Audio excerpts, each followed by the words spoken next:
বিয়ের পরে একটা নারী আর পুরুষের চরিত্রে একটা ভীষণ বড় পার্থক্য চোখে পড়ে বন্ধুরা।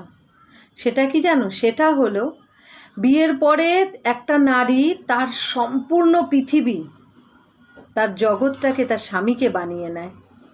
ওর বাইরে আর কিচ্ছু না দেখতে চায় না শুনতে চায়।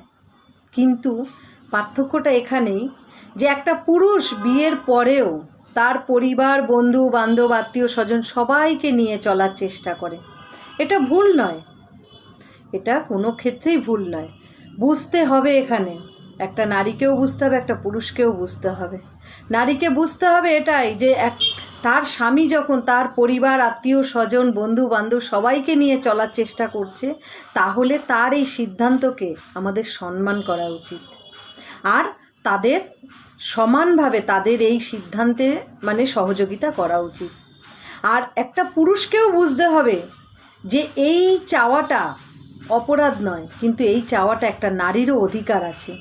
সেও কিন্তু তার পরিবার, আত্মীয় স্বজন, বন্ধু বান্ধবকেও সমানভাবে সঙ্গে নিয়ে চলার অধিকারটা তারও আছে। আর তার জন্য তাকেও সেই সহযোগিতাটা করতে হবে।